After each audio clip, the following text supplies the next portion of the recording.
Welcome to a new episode of the Movieslingers podcast. Movieslingers, starring Noan and Dinul. I almost forgot. And I also want to wish everyone who's listening in a happy new year. Today I thought we would talk about the films we liked that we watched last year. We thought of doing a list.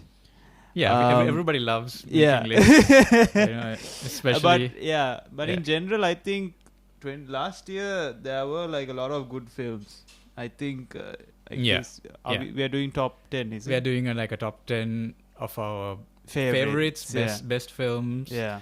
There was actually a lot. I was actually finding a bit difficult to narrow down. And there were a few late entrants in the last week. I watched a bunch of movies and suddenly I was like, wow, these movies are really good. I need to bump some stuff out and make room for them.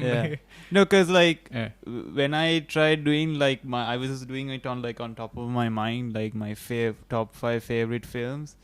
A lot of the films that I liked were on honorable mentions. Right, yeah. That happened to me too. Yeah, it's very hard, right? Yeah. I think there was a lot of, I think last year we had a lot of historical dramas. We had a lot of, surprisingly we had quite less good superhero films. Last year, 2023, right? Yeah, it is last year. I was like 2022 now. No, like last year, I think maybe there were I think there was only maybe one decent superhero film, and I think most of the other films I think we've spoke on the podcast. There was a lot, and a lot of them were not good. Very good. Yeah. But. Yeah, there was a couple of stuff I think you also probably have some honorable mentions. Yeah. You just briefly mention, right? Yeah. You want to go first? So when I was doing my top 5, one of my honorable mentions was a film called Fingernails. Okay. So it's going on Apple TV. I believe it was shot on film because when I was watching the film, it was you could see texture and all. I mean, if I could give you a plot synopsis, in this film, the whole idea of love is being you have this test where you can see whether you love the other person or not. Oh, right. Okay. So they have grading. So if you get 100%, that means you have true love. If you have 50%, that means there's an issue. So it's set in the 80s. Oh, right. Okay. So it feels it kind of reminded me of if you look back in the 80s of how AIDS was being looked at as a disease where people would have all these posters about these are the symptoms you should look out for. So when it came to the world building, it was quite amazing, and the plot, I mean, was kind of okay-ish. There were some really good actors. There was Jeremy Allen, I think the guy from... what was the bear? The cocaine bear? No, not cocaine bear. The TV show about this guy who his name is Jeremy. I can't remember, some Allen. He was in there's also a quite popular TV show. He plays a character called Lip. I'm actually kind of going through my my. So these are the movies that didn't make it to your top 10. Oh. They didn't make it to my top 5, but... All right. Yeah. So then this is This was 10? An honor... Yeah, maybe number 10. Yeah. All right. Okay. What was your number 10? My actual number 10? Yeah. I mean... So... I think this might be one of the first movies I watched this year. Tetris. Okay. This was really good. This was such a surprise because it's not about, obviously not about the game itself, but it's about the people who made it. And it becomes this thing where, the American companies, they wanna license it. So this guy has to, I think Taron Egerton's character, he has to go to Russia because the guy who created it is in Russia and the government won't let him leave.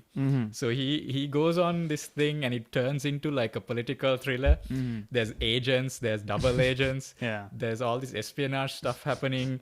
It goes up to the level of the Russian premier, and there's this British multi-billionaire who comes in, Maxwell, Maxwell Lord or something, right? So it's this amazing film, and at the heart of it are these two characters. Yeah. The American guy who goes to get the license and the creator of it. Yeah. And it's really about their friendship and how he manages to rescue this guy and bring his family back to the States. Yeah. And it's this amazing film, and it's like it feels like a spy thriller. 'cause I remember watching this. has car chases and a lot of humor as well. It's very funny and very suspenseful. So yeah, number 10, Tetris. Okay. Yeah. For me, number 9, I would go with Air. All right. The Ben Affleck. Yes, Ben Affleck. Oh, that's a good one. That was a pretty good one. Yeah. I think it was one of those, I think, very inspirational movies. Yes. A very feel-good kind of movie as well. Movie, Yeah. I think last year. So I think number 9, I'm going for that. Oh, and we did a review of this. Yes, if anybody wants to check it out, you can check it out. that podcast episode should be there. Yeah. Right. So that's number 9 for you. What's number 9? For you? So number 9, I put Saltburn. Oh, okay.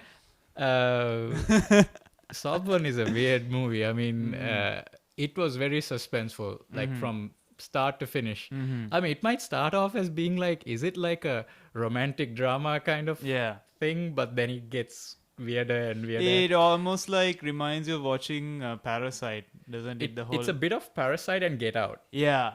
Because you're wondering, okay, who's really the bad guy? Bad guy, because everyone is like, is it the family or is it this guy? Yeah, everyone is kind of like having this sort of illusion they're trying to manipulate people around, and it's to do with this rich family and coming to the countryside in this Saltburn, I think, mansion. I didn't even know. I mean, I didn't watch any trailer, so I didn't know what Saltburn was. Yeah. But they mention in the movie like they were living in London and they moved in here. And and it's this very creepy, like Barry Cogan is going on. I thought like, full on American Psycho mode. He wants to fit in. Yeah. And he was great, man. Yeah. He was really good. There are a lot of nasty, disgusting stuff in it, so it might be a bit difficult to watch, but the cinematography was so amazing. So good. Like that part where, the vampire scene. Yeah. You know what I'm talking about. Yeah, when he comes back and he gets into the bathtub and the water is there and you see the blood on his. Yeah. And I was like, wow, what a shot, man. Like, that's like burned into my head. Also, like, it was weird. It was like a smile. And it kind of reminded, he smiles. Yeah, because it kind of reminded me of Joker, because he also did Joker in the Batman. I was thinking... earlier in the scene, when he's walking down the steps in the moonlight, he's wearing a suit, and I was like, the silhouette looks like freaking Mark Hamill Joker. I was like, the way he's moving there, and I was like, he plays the Joker too, right? Also, there's a lot of symbolism in the film. The maze. The maze is there, They set it up earlier. Yeah, they set it up earlier, like how people get easily lost. Yeah. And also in the middle of the maze, there's this huge statue of a Minotaur. Yeah. And I was just I think a few days ago, I was going through TikTok and someone had mentioned there's this ancient Greek story about this maze. Is it Theseus? Theseus, yes. And him going through this maze and finding the Minotaur and killing him. And he's wearing the horns. Horns also. So that's a very good reference. Yeah, there's a lot of...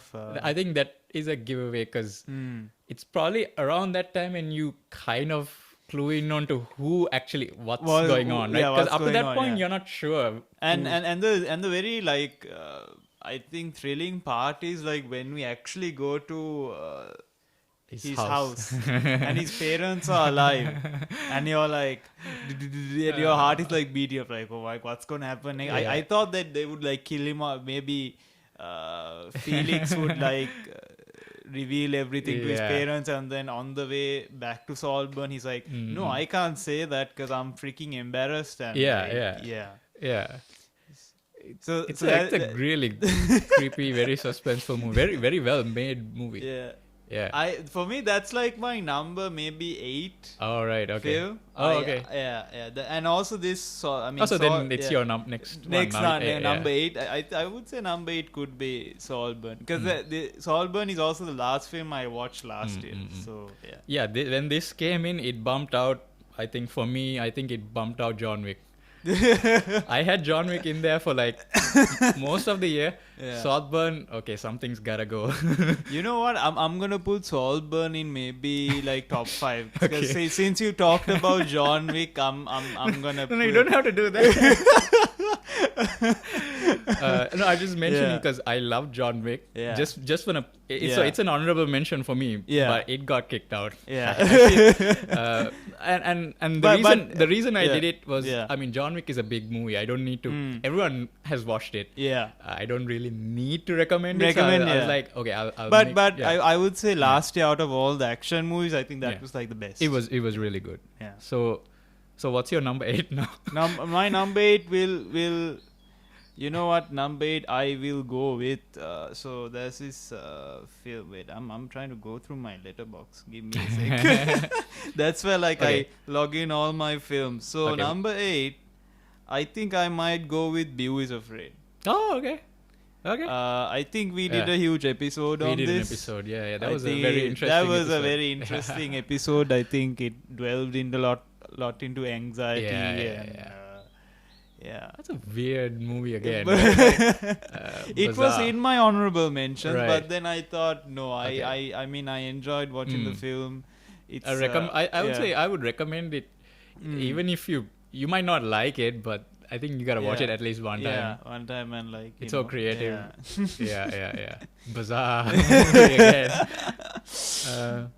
So that's your number 8. Yeah. So for me, number 8, I put Evil Dead Rise. Oh, okay. Okay. It was so entertaining. I didn't. No, I really loved the 2013 one. This one is not as good as that one, but I feel like this one was funny. Like it had that Sam Raimi kind of vibe going on. It had the kills, it had the gore, it had the humor, and it was just right. And actually, it's one of the few, because the thing with the Sam Raimi films, I love Sam Raimi, but especially the first 2, you don't really care about the characters. That's sort of, I mean, it's goofy, right? Yeah, it's very goofy. I think. What's Bruce Campbell? Campbell, because Bruce Campbell is. I think you only really care about him in Army of Darkness. Army of Darkness, when he's become more of a proper Ash character. Versus there's a TV show also. TV show. Yeah, so. But I think in the new movies, the new rebooted movies or whatever, the characters are really good. 2013 and also this one. So this one has like a family. Yeah, in an apartment. It's broken down. It's a restricted, like a small area, and everything's happening there. And wow, like the whole premise was kind of interesting. Yeah. Stuck in an apartment. And the main character, the lead and also character, it was like raining, and there's a huge kind of there's like a it was raining. There was a storm, and I remember they couldn't. And go they're trapped out inside. And the main character is sort of like. She has to become like a mother and kind of save the kids kind of a thing, right? Yeah, because her sister is like the mother of those kids, and then she's been possessed. And that final sequence, you watched this, right? Yeah, I watched it. I remember. The final sequence where they kind of combine into this massive. It was like something out of The Thing. After they go through the shredding machine, right? And then they're like. And they do that elevator thing with the Shining. Where the blood comes out. Yeah. I mean, I knew there would be blood. It's an Evil Dead movie. Yeah. But then the last bit of it was like, it was so good. So good. And there's a chainsaw. Yeah. There's all of that, right? Like, those references are there. Even I think the car was also there in the car. The car was there, right? The yellow car was there. They always put that. They always put that.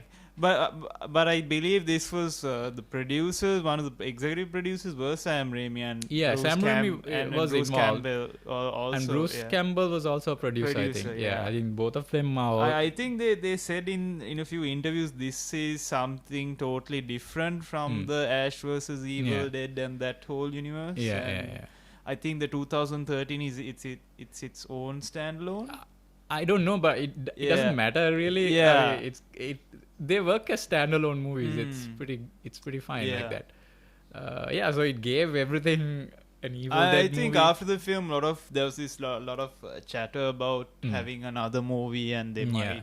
I think they're saying it's not going to take 10 years for the next one. That's what they were saying. Yeah, because the last one was like in 2013. So it's like 10 years. Yeah. And this one had a really sick title drop. Like they had that thing where the girl rises out of the water, and then you see the text appearing. I was like, whoa. That was such a cool title drop. So that's number 8 for me. Have you? Number 7. I'm gonna go with A Haunting in Venice. Oh, okay. I have that as well, but sure. I think that I think last year there were a few sort of crime dramas.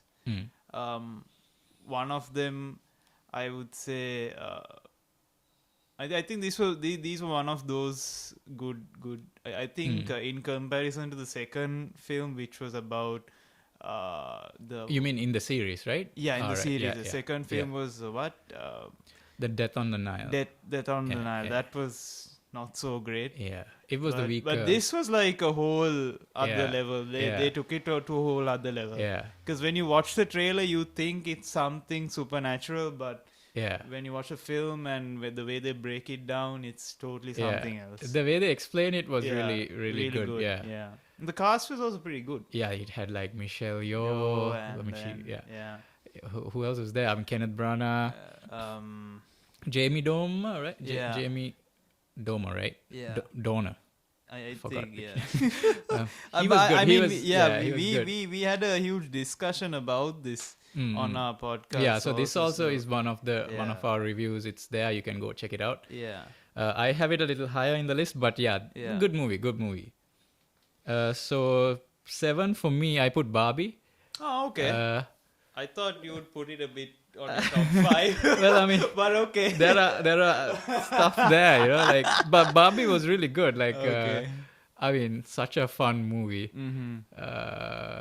You watched it on IMAX also, right? No, I didn't watch this on IMAX. This was not on IMAX because Oppenheimer had IMAX. Oppenheimer, I watched it in a regular theater, but it was really good. It was really good, and we are waiting for Ryan Gosling to perform the Ken song at the Oscars, right? I think people are expecting it now. Yeah, they're like, it should win for like musical. If he does it, I'm sure it'll be nominated for multiple awards. Hopefully it'll win.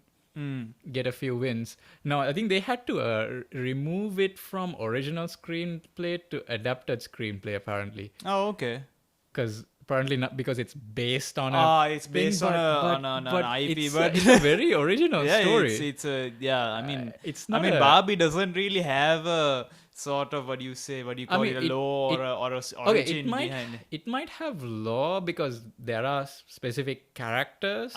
But there's no story behind them. Yeah, right. That's the thing. There are Barbies that like individual personalities and all, but there is no story. Nothing to connect it. Exactly. So I was like, why did they do that? Like, it seems very odd. Then I heard like even the Lego movie ended up in like adapted because it's based. Oh, okay. And so now the issue is now both Oppenheimer and Barbie are competing in the same category. So it's not, they can't both win screenplay, which is I would have preferred it the other way. They could have both won. So then who's on the screenplay? It'll be the original ones, which are not based on anything, are the original screenplays. Okay. So Barbie is gonna be competing in the adapted screenplay. Okay. So yeah, so both of That's those movies interesting. can't win screenplay, which is yeah. But Barbie for me, I think is on my top 5. I'm not entirely sure exactly which number. But Yeah, but I mean, yeah. later on, when we get into the list, I think Barbie will come. But Yeah, so that was your 7. That was number 7. Yeah. Yeah. What's your number Number 6? 6. Ooh, this is going to be interesting. Number 6. I am going to go with. Let's go with. Okay, so there's a film called The Royal Hotel. Okay. I think I would put that to number 6. It's a I think you have to tell. Yeah. It's a thriller film. It's basically about these two women. They go to Australia for a trip. They are partying all around and they run out of money. And in order for them to kind of get some money, and I believe they wanted to go back home, or they wanted to maybe go for another party. I can't exactly remember. This was a while back. They go to this place in this really isolated place in Australia. It's like this remote village. Like, it's basically a desert, and there's this hotel in the middle of it. Okay. And they're like, it's a creepy hotel. It's a very creepy. So the job is they are bartenders, and so like. It's like one of these rowdy bars where all these village people come in and they drink and they're all rowdy and blah, blah, blah. So it was a pretty decent film. Okay. And I think it deserves to be... So it's like a drama? Yeah, it's a drama thriller. So you guys could check it out. Yeah, pretty good. Okay. So it's a completely made in Australia kind of film? Yes. Also, I think one of the actresses was Jessica Henwick. Okay, all right. So yeah, Jessica Henwick and Julia Garner. So, and also Hugo Weaving was there. Oh, okay. He was the owner. He was the owner of that hotel. Right. So he plays a like a drunk Australian who owns his hotel, and it's like a whole other. That's a whole other thing I've not seen him do. Yeah, but it was really good. Right. Okay. It deserves its recognition. So that's for number 6. Right, what's your number 6? I put Killers of the Flower Moon. Ooh. I was like, yeah, that's a top 10 movie. Yeah. Yeah. That was I think that's a top 5. Could be. I mean, who knows, right? Yeah. But yeah, I thought it was brilliant, man. Like what Scorsese did with this one, and at his age, still he's making these kinds of movies. I'm like, wow, like yeah. So I mean, we did an episode on this. I think our previous episode was on Killers of the Flower. Oh, right. Yeah. So yeah, go check it out. I mean, this is like it's an epic. Yeah, it's a family drama. You have like thriller. You have it's an got epic. Suspense. It's funny at times. Like there's very exactly. dark humor. Like I know it's like about like murder and all that, but like there's like a very sick sense of humor sometimes. That Scorsese actually has that in a lot of his movies. Yeah. If you watch his other stuff as well, but yeah, Killers of the Flower Moon is there. Number 6. So now we're in number 5. Number 5. Now it's top 5. The big guns. The big gun. Okay, number 5. I am gonna go with The Creator. All right. Yeah. I think we've spoken about. We did. Movie. Yeah. We talked. I think we did an episode on this as well. So I think a lot of movies we are going to talk about. Yeah. We did reviews. Yeah. So you can go check it out. Yeah. Please do check it out. What's your number 5? My number 5, Oppenheimer. Wow. No, you're wondering because I brought out Barbie, Killers of the Flower Moon, and Oppenheimer. Like, what's up there? No? I'm wondering what's right up there. Cause no, actually, I mean, we will. Yeah. So Oppenheimer, yeah. Again, amazing film. I'm a bit bummed out that nobody's talking about this film for visual effects. Yeah. Now I know they said no CGI, but the practical effects were so amazing. Pretty good. Yeah. And I'm finding it a little odd that no one is talking about. Does practical effects not get awards anymore? Like, is there something off? Is now I know they call it visual effects, which is not which normally means CGI. CGI, yeah. So that means there's nothing for Practical. traditional special effects. Yeah. Like so what's up with that? Like, right? Like, shouldn't they both be included? They should be, right? Yeah. Because this movie has some really amazing imagery, right? Now, sure, they didn't use CGI, but they look amazing, and they do their part. Yeah. And it kind of shows how Oppenheimer's mind is working, right? Exactly. So I'm like, why isn't it getting? It's not getting. I know they marketed it as no CGI, so maybe that kind of hurt themselves. Yeah. In a way. But yeah, Oppenheimer such a great and film. The cast was a huge cast. Yeah. A lot of Cillian Murphy. I'm guessing Cillian Murphy will probably win Best Actor. I feel like he's in the front. He's the front runner. I think Amelia Blunt was there. Yeah. Emily Blunt. Emily Blunt. Emily Blunt. I mean, Florence it has a huge cast. Huge. Everyone knows that. Everyone knows that. Okay. Even like Gary Oldman for like 5 minutes shows up and just steals the scene. I was like, whoa. Yeah. Like such a great movie, great performances, and I mean, it's still kind of relevant in a way, like what it's talking about, right? So I think the big message in Oppenheimer was that I think it's kind of a warning for us that we have all of this power, and I think we aren't really mature enough to handle it. Yeah. Because I think that's why they brought the whole political aspect also into it. Because you can see also how ego became a huge thing in this film. When the congressman was like saying that Einstein and Oppenheimer is conspiring against you. The truth was he was never in that conversation. He was never that important. He was never that important. But again, that's where I think ego plays. But you can check out our Barbenheimer episode. We did a huge sort of breakdown into this film. That was a massive episode. Definitely go check that out. Oppenheimer is there. One of Nolan's best. Number 5 for me. Number 4. Number 4. Number 4, I want to say Spider-Man Across the Spider-Verse. Okay. I think when it came to animation this year, it was one of the best visually. I would say this was basically like the very, like you took, I think in 2021 or 20, No Way Home came. 2021. 2021, No Way Home, right? Yeah. But this film went beyond those levels. Like, I could arguably say it's one of the best Spider-Man films out there. I think you can say that. Yeah.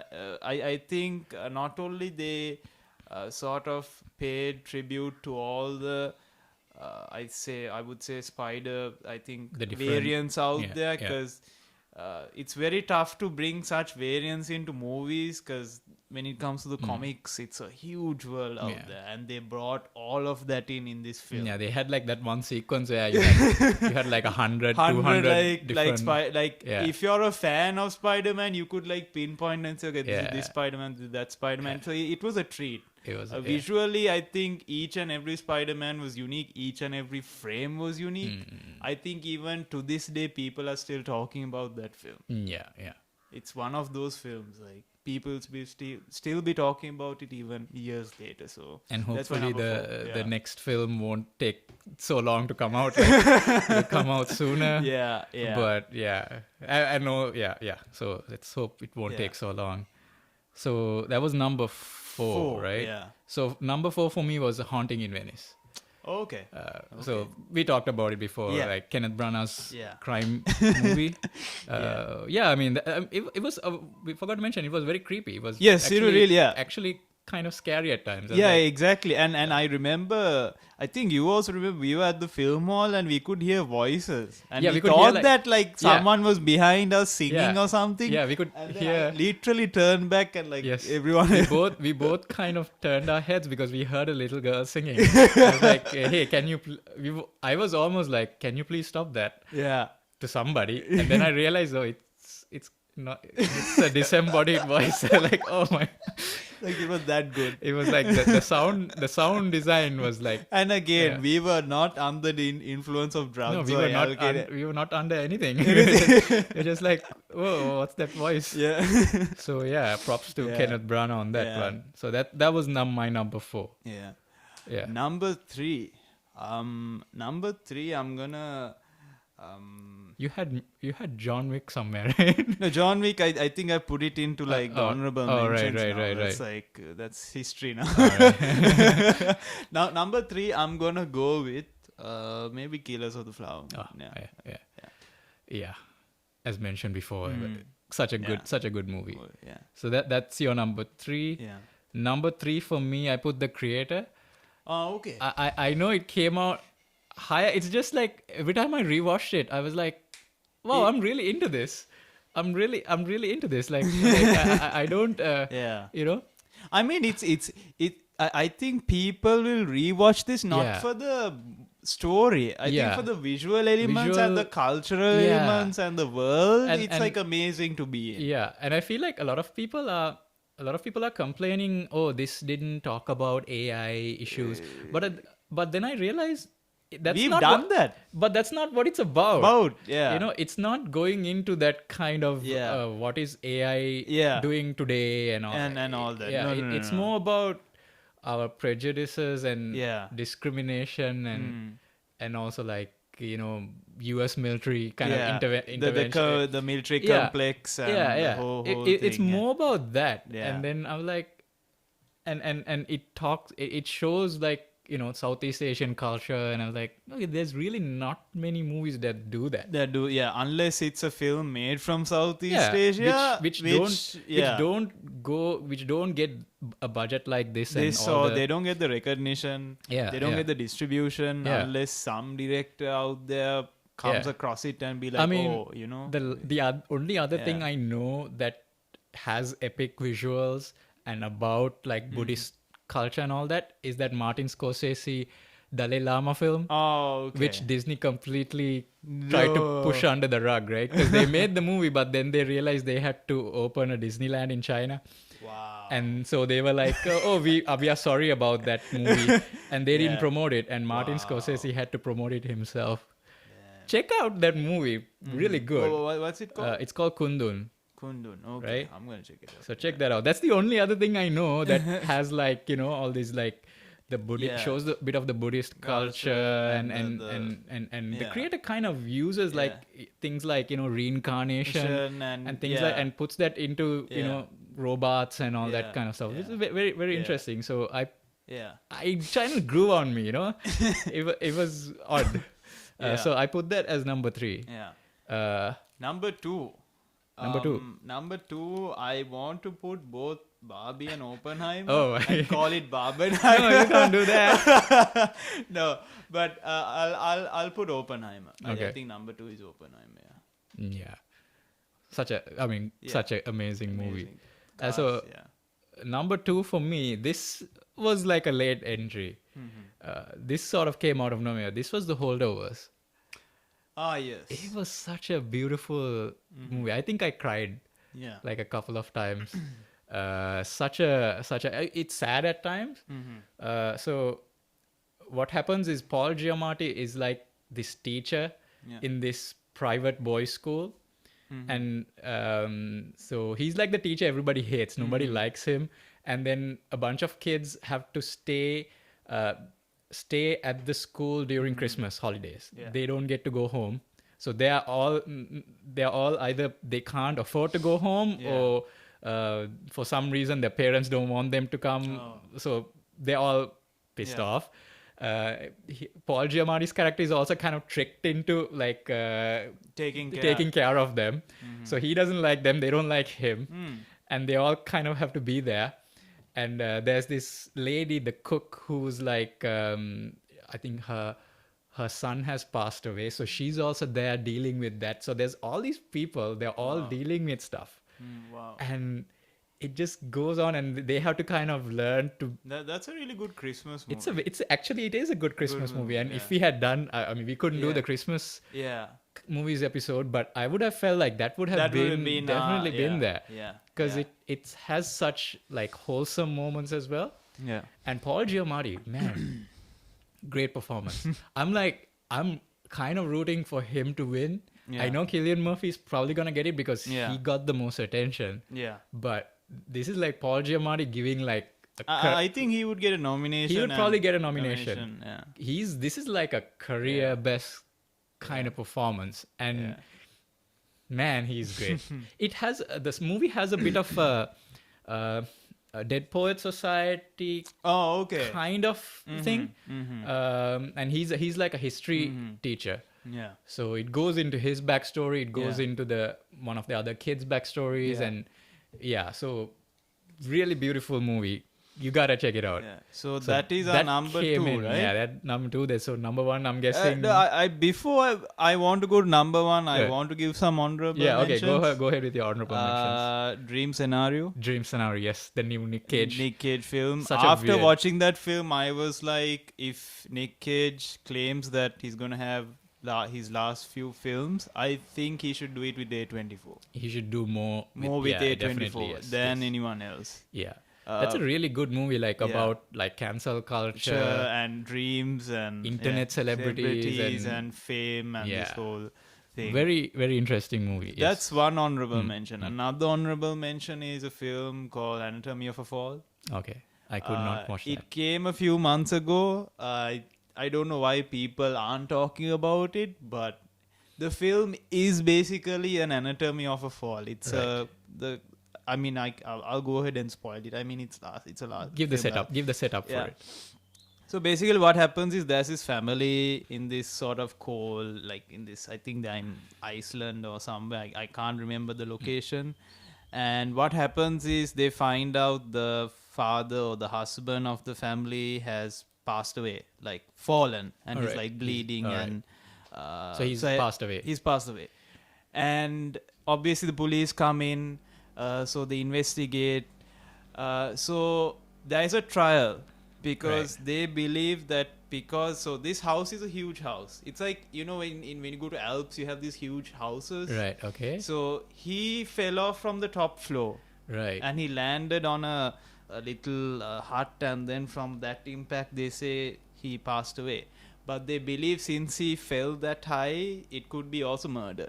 All right, so it's a bit of a murder mystery. Yeah. Okay. So the amazing part is, like, in this film, I felt like watching it. I felt I was also part of the investigation. Right. Because in the trial they bring all these evidence and testimonies going on. Okay, I gotta check this out. And also there's a thing where the husband and the wife, they always fight. Okay. And so that's why you feel like, okay, this is a murder case. Maybe she could have killed him. Right. But then it's good.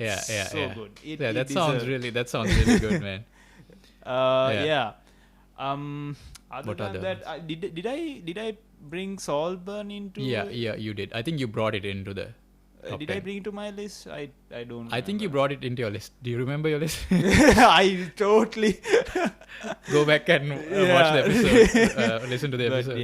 But I think Barbie also should come into the honorable mention because it was never mentioned in my list. Okay. So what was your number 1? Oh, you haven't. Okay. We'll get to it. So another honorable mention for me was May December. Okay. I thought that was really good. It has Natalie Portman and Julianne Moore. Oh. So Natalie Portman is this actress who's coming to meet this woman. So she wants to make a movie, and they want to do it on this real life person, this woman, Julianne Moore's character, who went to prison for having an affair with like a 13-year-old kid. Yeah. Right, and so she's talking to her, she's talking to the family, other people that were involved at that time. She's trying to get into character.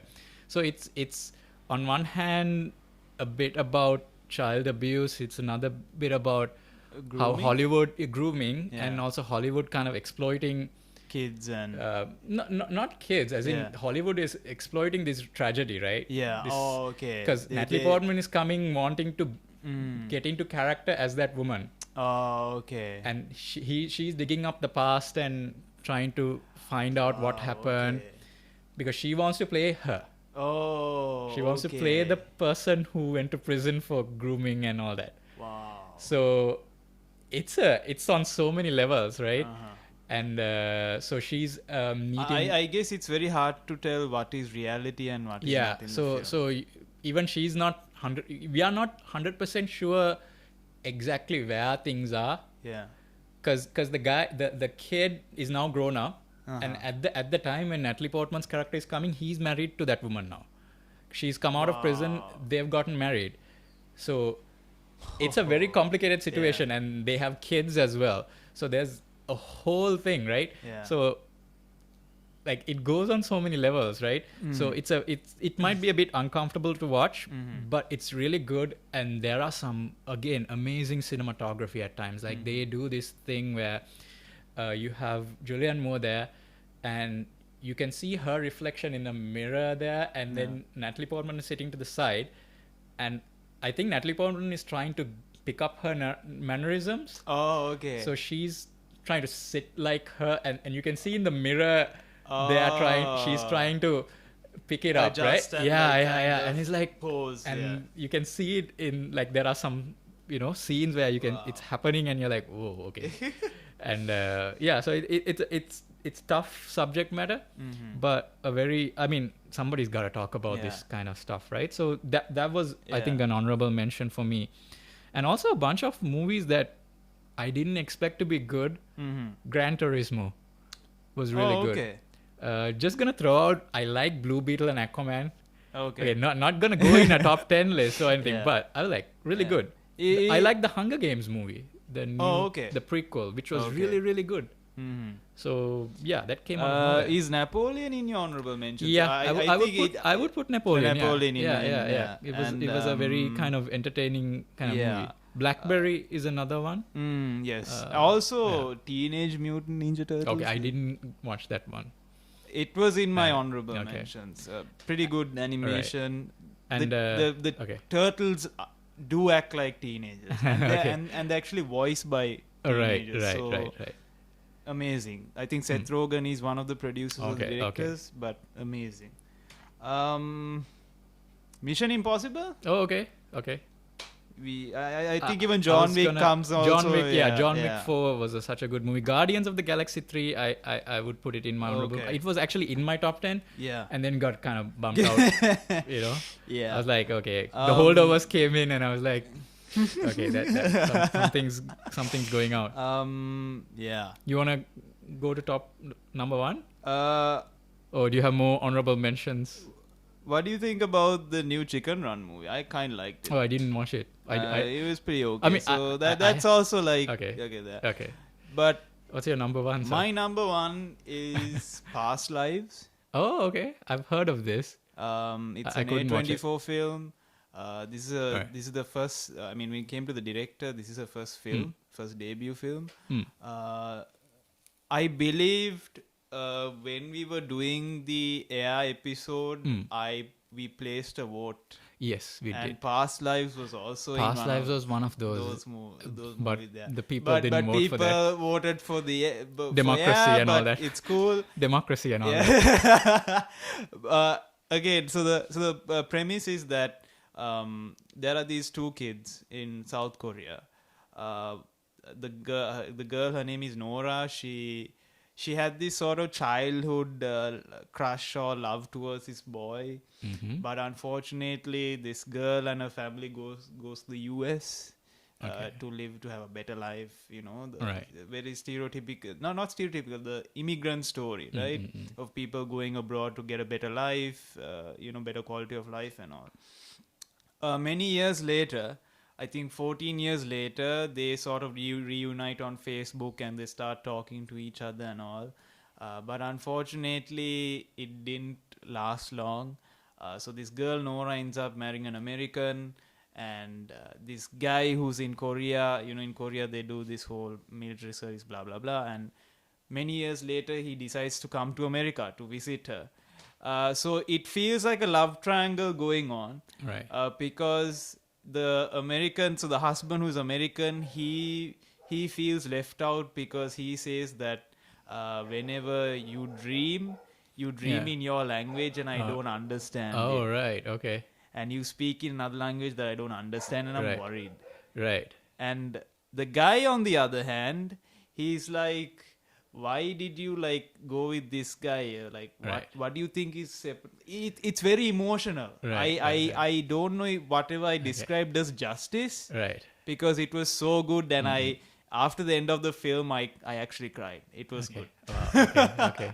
So I think out of your top 10, I think the ones I need to watch are that one and probably Anatomy of a Fall. Yeah.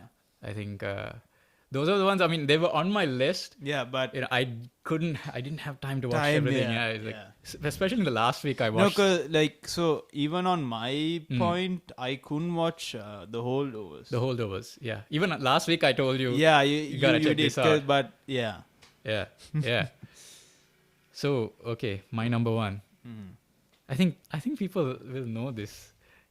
It's Mission Impossible. It's freaking Mission Impossible, man. Yeah. I love that movie. That was such an entertaining and the thing is, it was probably my most anticipated movie as well. I was so ready to watch that. Yeah. And the thing is, it still managed to like kind of exceed my expectations in some areas. I was like, okay, it's gotta be. And also the villain was interesting. Yeah, it's an AI. Yeah. It's an AI and it does whatever it wants. Yeah. And for people who want, they wanted the creator to talk about AI. No, this is the one. This is the one, Yeah. They showed it to like Biden, and Biden got like all freaked out, and he was like, "Yep, let's start writing some legislations on like AI and like." Yeah. And the interesting thing is, I was watching Neil deGrasse Tyson episode, right? And they were talking about how in the 80s they had movies like War Games, where again it's about some kid who hacks into like missile command, and there's an AI who's doing a simulation, and the AI thinks there's an attack coming, and it goes into like it almost starts World War III, right? Yeah. And apparently they showed that movie to Reagan, President Reagan at the time, and and also members of the US military. Yeah. And they actually realized, people can hack in and do these things. And that actually started like one of the early cybersecurity kind of things. And they were talking about this movie, like Neil deGrasse Tyson, and they were talking about how, and now those filmmakers have received awards more than like 40 years later, because they found out that in some way they contributed to cybersecurity, like the quality of life, because they did something. Because in movies like that, I think people, because sometimes even politicians, they don't understand the science and all those things, right? AI, especially something like AI. Yeah. So I think sometimes you need pop culture stuff to come along, and then they can understand. Like to kind of pass on the message easily. Exactly. Because I mean, you can write journals and you can write books, but it doesn't, those filmmakers received awards recently because they were found to have kind of improved. It's something called the Future of Life Foundation or something. Oh, okay. So they give awards to like, this is the first time I think they're giving to like storytellers. Yeah. So they found out that they did a good service to humankind by bringing this issue to like security in a way, right? So I'm like, the fact that I heard when we hear Joe Biden watching Mission Impossible, okay, it sounds funny, but then if he actually does something, then that's good.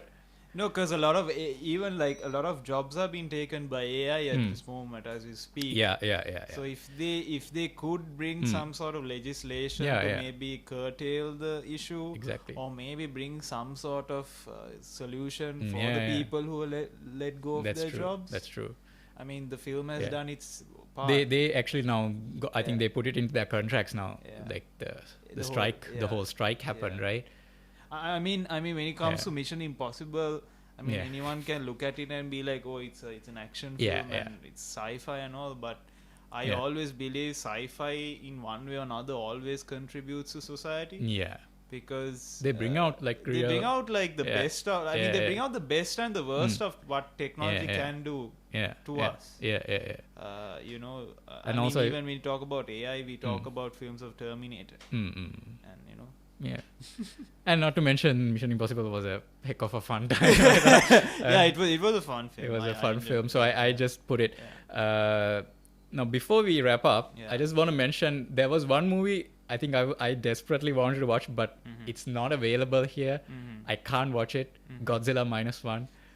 Yes, exactly. I was looking all They over the haven't. film. There is no release. There is, there is no. As of this moment, there is no plan to release it in Sri Lanka. I mean, based on. Yeah. I mean, it's not on any of the you've websites. heard, yeah. Based on any, on the websites and movie theaters in Sri Lanka, Yeah. it's not planned. But I hope if it maybe gets a few nominations, if it wins Best Foreign Picture or something, it might get a chance.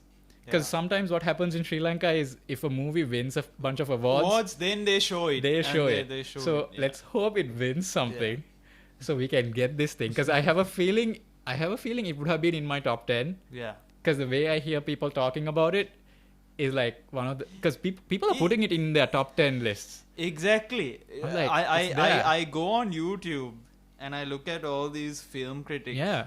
And Godzilla -1 is on their list. And I still haven't found a way to watch that film. Yeah, exactly. Because I mean, it's still in theaters, so it's not on streaming yet.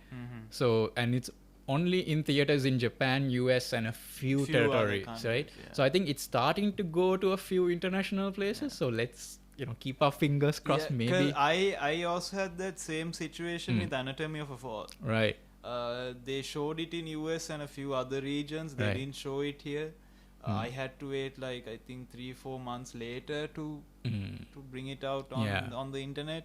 So yeah. So if I guess if it keeps making money, they might extend it or something. Because actually, Anatomy of Fall has gotten many nominations now for foreign film. Yes, I think a few categories. There's a lot of awards buzz for that. Yeah, there's a lot of buzz going on.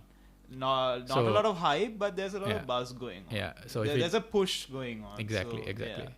So I'm hoping someday to watch Godzilla -1 because people are calling it like a lot of people are saying it's like the best one. Yeah.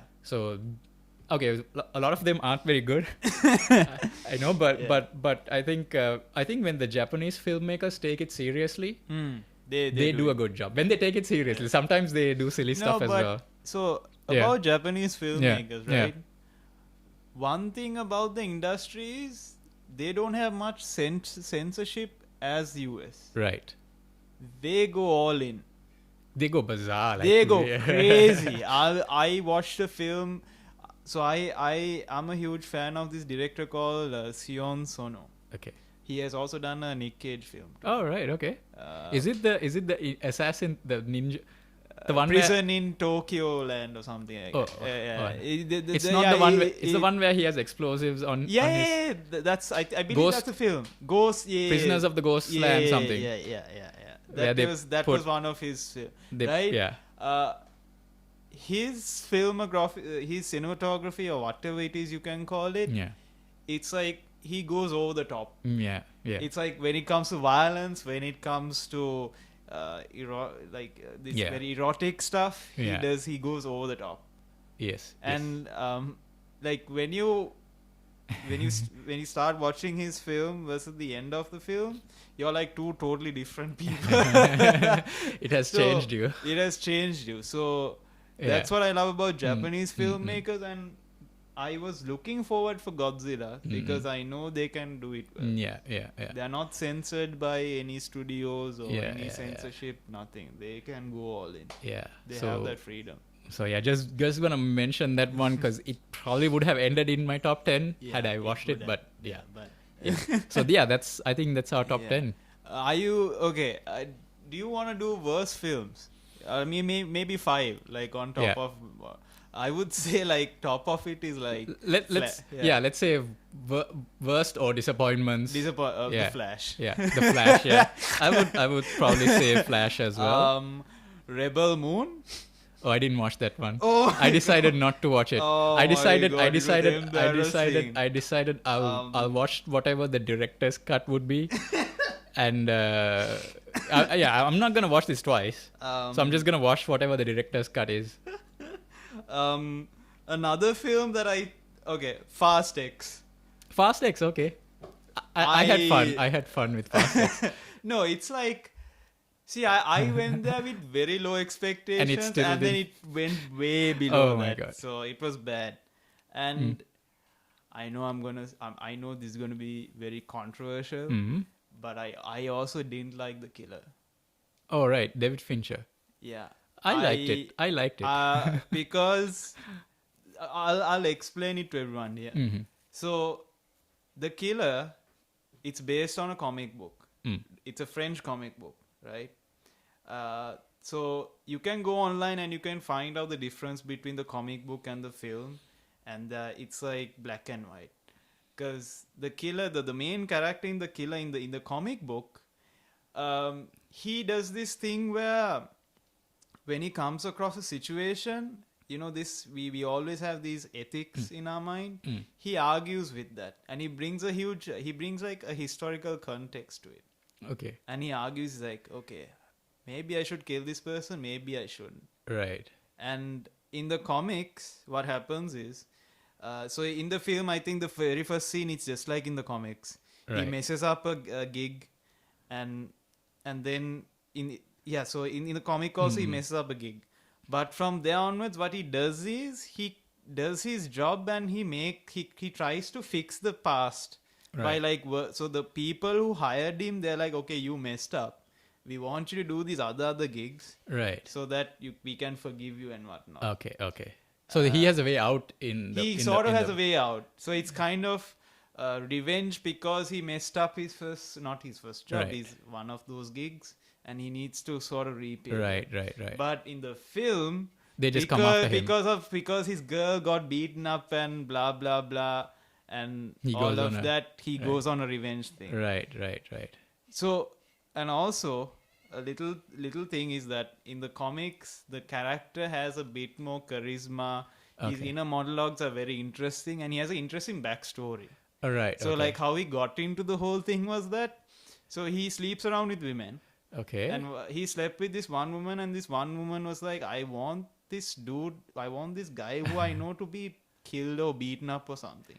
All right. He was like, okay, I'm willing to do that. Okay. And she was like, yeah, I'll pay anyone who's willing to do it. All right. And what he did was he bought a bat and he killed the dude. Okay. And with the first gig the money that he got from his first gig, he bought a gun. Right. And that's how he kind of progresses. Oh, okay. So he it's like he's a very totally different character. Right. I feel like this is probably what David Fincher. Because this feels like he goes to such great lengths to explain all the preparation and everything that he does, and I feel like that seems like David Fincher. This is sort of how David Fincher works. Do you kind of feel like that? But see, David Fincher wanted to make this in 2007. I guess and this is after he read the book. Right. Okay, and I don't know what happened. I don't know what happened. And what happened in 2021. I feel like this something went wrong. Something went wrong, and so like if you read the comic book and when you watch the movie, it's totally different. Okay. And I feel the comic book. I mean, yes, you can. I mean, if you go online, people say, "Oh, the politics is this and that." Mm-hmm. Like no one cares about the politics. It's the character that we watch the killer for. Okay. So. It was kind of disappointing. Okay. That's why it's in your. It's number 5 when it comes to worst. Right. But number 1, I would say, it was The Flash. Number 1 is the worst. Number 1 is like the worst. When it comes to number 5 is like the least worst. Yeah, least worst. So number 1 is Fast X. So I'm sorry. I think I have stuff like Flash is also there somewhere. Yeah. I put Cocaine Bear. I was like. I don't know. I was more bored than it had a couple of moments, but I was like, the bear is hardly in the movie. You know, I was like, I almost forgot about that. Yeah, so that was there. Indiana Jones, the Dial of Destiny. Okay, that's also on my worst list. Yeah. It was pretty bad. That was. I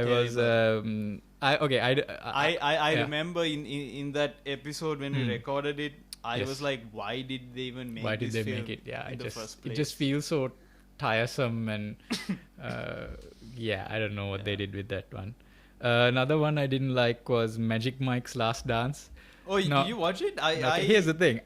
I'm a big Magic Mike fan Okay. of the first two movies. I think the I first two haven't movies. watched Magic Mike. You should no. check it out. They Okay. actually, I know people think, oh, it's like the stripper movie, right? Yeah, That Channing Tatum's. yeah. It's actually a lot more than that. Okay. So it's directed by the Ocean's 11 guy. Oh, okay. Shit, what was his name? Wait, we'll find that. You'll out. find it. So he's the guy who directed the first one, Yeah. and it's really about this guy who's trying to start a business. Mm-hmm. And so he's doing the stripping gig to kind of get the money. Oh, okay. And so it shows a lot of things where it's like, because the economic situation, the crisis happened and it hit them. Okay.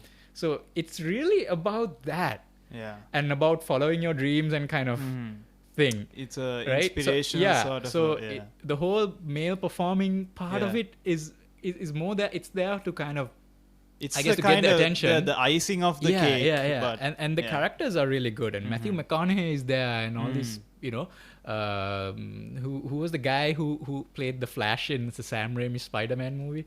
He's there. Yeah. Okay. He's there. Joe. Yeah. Shit, I forgot it. Yeah. He's there. Like a bunch of people are there. And then the second movie is sort of like this kind of road trip movie where these guys are going to. There's like a convention where all the male performers are performing. Oh, so they are recruiting people on the way and going to perform like one last show kind of a thing before they retire.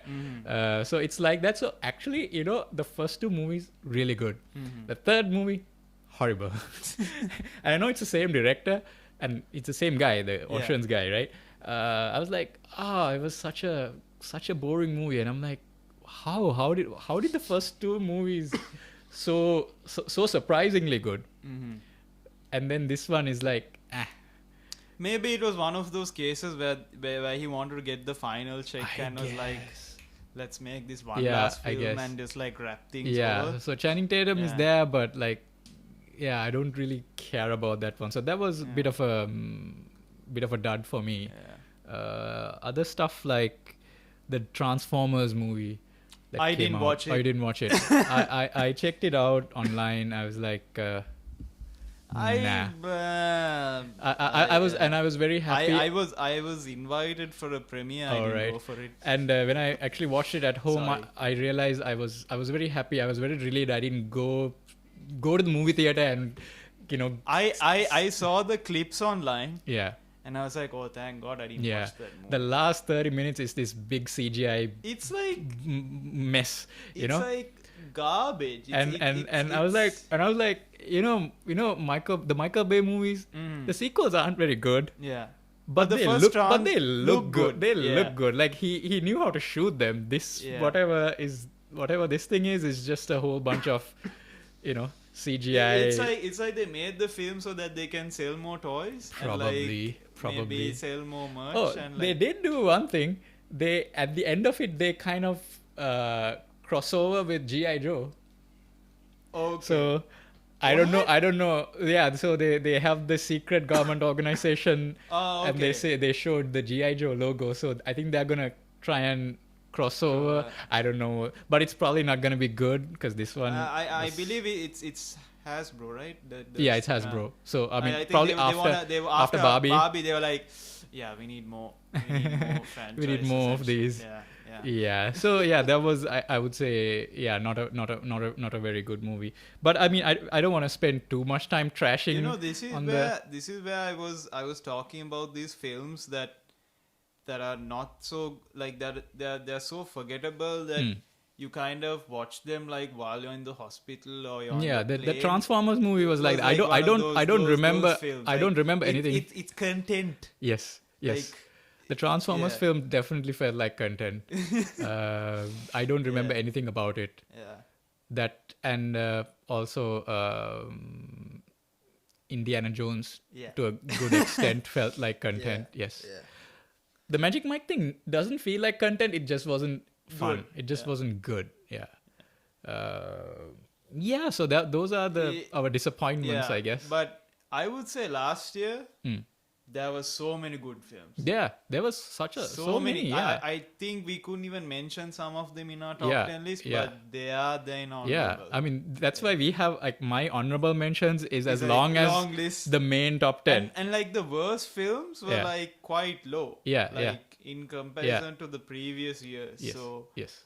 Yeah, actually, I couldn't yeah. find 10 movies that I hated. yeah. Like we only mentioned about 4 or 5, Four, right? yeah, like 5, I Yeah, think. yeah, we mentioned only 4 or 5 yeah. because that's all the stuff that were either we didn't like or we were never- disappointments. Yeah. So yeah, so it's pretty good year. Last year was pretty good year for movies. Yeah. Yeah. Hopefully this year. What do you think this year? What do you think about the so-called lineup of films this year? I don't remember everything at the moment. Yeah. But I would say off the top of my head, very excited for Furiosa. Mm-hmm. They showed the trailer for Furiosa just before Aquaman. Oh, okay. And I was like grinning like an idiot the whole time. Wow. I was like, It's oh my God. George Miller is directing it. Again. So Nice. I was like in a very good mood before Aquaman even started. So I don't know if that contributed to me liking Aquaman. I don't know. But yeah, Furiosa definitely, that's the big one for me. What else is coming out? Do you remember? Dune Part 2. Oh, Dune Part 2. Wow. I forgot that. I think A24's first sort of commercial film, All right. Civil War, is coming out. Oh, right. Civil War. Alex Garland. Alex Garland. Yes. Yeah. That should be interesting. I'm pretty excited Yes. I like Alex Garland's past Yeah. work. for that. So yeah, that's coming out. mean- Dune Part 2, man. Yeah. It's gonna be. I mean, Let's is hope there the any- IMAX is there by that point, you know? Yeah. Scope Cinemas, get that thing going, man. Yeah. Anything else coming out? There's a bunch of superhero movies from Sony Oh, okay. that we are mostly gonna ignore, I guess. Yeah. I'm gonna go. I'm gonna watch Venom 3. I'm okay. not like anticipating it, Yeah. but I like the Let's last. watch. Yeah. Yeah, so that is there. I think very few superhero movies I think coming out. but there's a lot of sequels coming out, right? Yes. I think there's a Kung Fu Panda 4 coming Oh, right. out. Okay. I feel tired Yeah. already. Yeah, I You mean, said they Kung Fu could Panda have just 4. stayed for 3 films Right? and like, you're done. Mm. I mean, they're all 3 films are good. Yeah, they're good, but But like, then the question is why make more? I know that they're good, but yeah. where? I mean, I don't see a story beyond the 3 films. Like, okay, what's next? Like shrugged in. I think Coppola's film is coming. Yes, it was called Megalopolis. Megalopolis. Yes, that's coming out. So and that's supposed to come out. Nosferatu.